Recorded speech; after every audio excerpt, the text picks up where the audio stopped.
Does queer representation matter? The answer would be yes and no. Yes to cinematic poem Moonlight, an intersectional exploration of being gay and African American, to Brokeback Mountain, a juxtaposition of repressed and oppressed sexuality with cowboys, ultimate symbol of freedom and masculinity. But no to hypographic films that only employs male gaze on queer narrative, such as this and this. We're kind of perceived as very like sexual beings, and like that's all we think about is sex, sex, sex, sex, sex. We're not really relationship oriented. That's a stereotype that I think that is in society, but it also shows within movies in the mainstream. And no to Hollywood producer who will play identity politics to claim certain characters' sexuality for the sake of quote-unquote inclusivity and diversity that are never explicitly expressed on screen. They just want to fill the seats. I mean, it's this idea that they want to just do whatever like is possible to get that done. It's all about profit in that way. Historically, queer portrayal in films and TVs has not always been the same. They have not only been a subject of social taboo but also bounded by codes. The immediate example would be the notorious Motion Picture Production Code, simply known as the Hays Code, named after the enforcer Will H. Hays. Though the code is not explicitly against homosexuality or queerness, it restricts any kinds of sex perversion which homosexuality fell under at the time, being labeled as sexual deviance. Nonetheless, queer images have lived on by adapting onto different forms, tropes, or hidden in subtext. This video will take a detour of queer cinema and read through the lens of both queer film theory and formalist film theory, and give a comprehensive exploration of queer representation. Let's get down to business. Queer theory is a critical academic studies presented in the early 1990s that aims at disrupting and politicizing all presumed relations between and among gender, sex, body, sexuality, and desire. Queer theories criticize heteronormativity, the notion that everyone is wired by nature to fall under distinct and complementary genders, male or female. The word queer essentially can also be an umbrella term for sexual or gender minority who are not cisgender or heterosexual. It even goes to the point of refusing coherent identities as defined by neoliberalism and practiced through identity politics. Queer film theory or queer film studies in a nutshell is an archaeology of alternative cinematic aesthetic organized around non-normative desires. Queer film theory kind of posits, along with feminist film theory, that the vast catalog in particular of Hollywood film, represents the straight male perspective from a visual standpoint, from a psychological standpoint, from a cultural and artistic standpoint. Queer gaze recognizes how lesbian, gay, bisexual, transgender, and queer people create and view art. Not only it challenges heteronormative notions of existence and storytelling employed in many male gaze versus female gaze conversations, where the context is often on heterosexuality.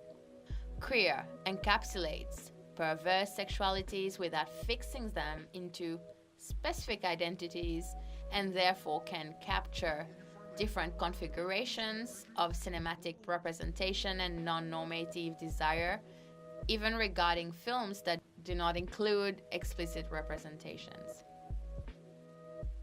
One of the shortcomings, I think, of queer film theory, of queer studies, is that primarily it's basically been white academics talking about films mostly made by white people.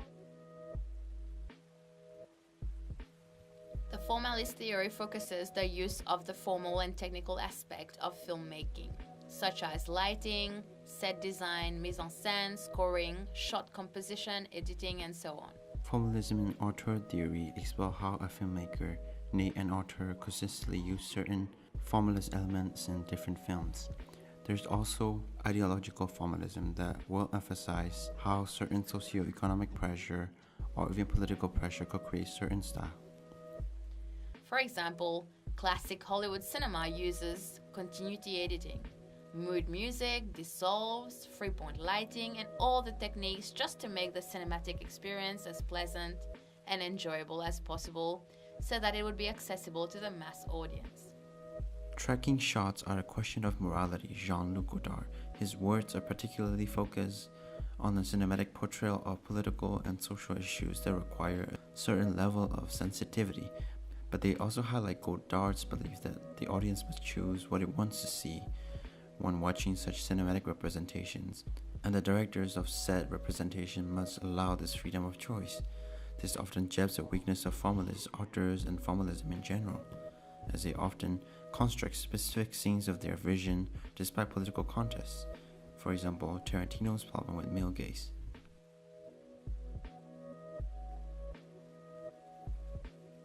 Hayes did not necessarily wipe the queer characters off of the screen existence, since the filmmakers mobilized narratives for queerness to be able to read between the lines or its effects, aka subtext, where you can detect whether a character seem, nay code, to be queer. For example, Alfred Hitchcock's 1948 film Rope is essentially about two roommates who try to celebrate the murder of their classmates for the sake of gratification. The opening shot of the film starts with the murder and followed by this scene.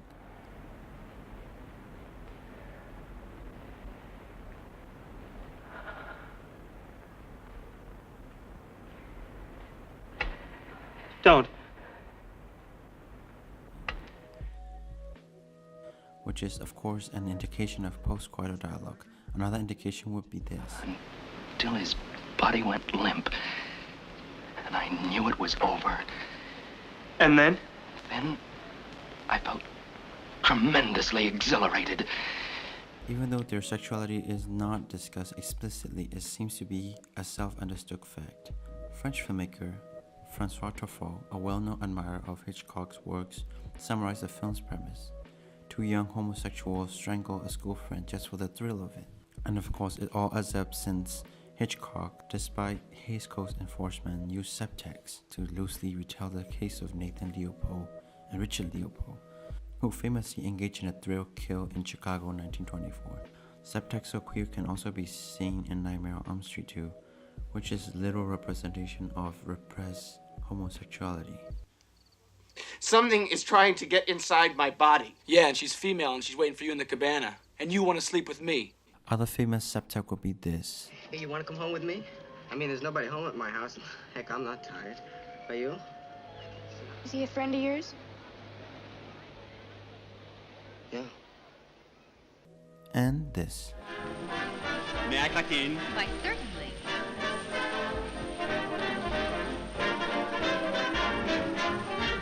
Boys will be boys. As year goes by, Hollywood's spectrum of queer representations and form ranges from lovable best friend side characters in rom-com genre to violent criminals in thrillers and horror genre. Despite Hollywood's contempt, new queer cinema, as coined by B. Ruby Ridge, came out around the early 1990s from a climate created by the theatrics of AIDS crisis, sexual revolution, emergence of queer theory and studies, and the popularity of drag and camp underground cinema led by icons Andy Warhol or John Waters. NQC films often equip postmodern elements such as irony and parody of mainstreams and classic Hollywood cinema, meta self-referentiality in order to tell stories about outcasts on society's edge. For example, Safe, where the main character suffers from a special disease that isolates her from the outside world, of course an allegory on AIDS. Watermelon Women, another triumph for intersectionality, and a film about a filmmaker trying to make a film. Or My Own Private Idaho, which is a subversion of classic road movie. New queer cinema unapologetically celebrate queer visibility in commercial media that have been oppressed throughout history as queerness transcends from subculture to independent cinema and mainstream culture in a few years to come. Call Me By Our Name, a new entry of new queer cinema with this commercial success, posed multiple controversies. Or is it another Lugo Guadagnino movie about rich white people by the pool? On contrary, these questions demand more complexity. Instead of queer lens itself, it can simply be explored through the lens of formalism on queer author himself, Luca Guadagnino. Guadagnino's Desire trilogy, I Am Love, A Bigger Splash, and Call Me By Your Name, provide a cinematic discourse on desire and the longing of it, with an apologetic presentation of restless bodies bathed in sun ray, ambiguity of attraction, close-up shots of isolated body parts, sensual mise-en-scenes in which desire is aroused and then cultivated in particular open natural spaces feature prominently lush with shrubs, flowers, and water. Guadagnino has expressed that cinema is above all the expressions of body and space. In Desire trilogy, bodies express their desire through restless movements. In I Am Love, and in A Bigger Splash in particular, there is a near constant movement, amplifying the sensation of inner turmoil, desire, and leashing. Performance style focused on physical expressions over dialogue reveals just how much of desire is articulated without words. To contrast the sexual encounters of Elio in Call Me By Your Name, with Marzia, the cuts are faster, fluid, and reassuring, signifying the fact that there are no or less complication or nuance in the relationship. However, with Oliver, the scene construction is entirely different in terms of duration and pace created by the character's more complicated relationship. Instead of moving at an assured pace through unchanging tonal registers, Guadagnino allows small pockets of comedy or awkwardness to play as interlude between seductive stances. You can also see these close-ups of isolated body parts to suggest a more pure carnal connection, before returning to the medium shot, where the play of expressions and reactions in actors' faces take us to a realm of tentative intimacy, free of judgment and suggestion, hence creating empathy. This anti-analytical approach is similar to that of English poet John Keats' expression, negative capability, which is used to reflect on Shakespeare works as pursuing a vision of artistic beauty, even when it leads them into intellectual confusion and uncertainty, as opposed to a preference for philosophical certainty over artistic beauty. In Guadagnino's case, the film was in the burden of historic struggles of queer filmmakers in times of haze and the current commercial demand on politically correct representations. Guadagnino as queer auteur, even if unconsciously, follows negative capability. Call Me By Your Name doesn't aim at documentation, analysis, or deconstruction of being queer. It just wants to overwhelm us, make us empathize, and drown in beauty free from social norm and political constructs, much like the idea of being queer itself.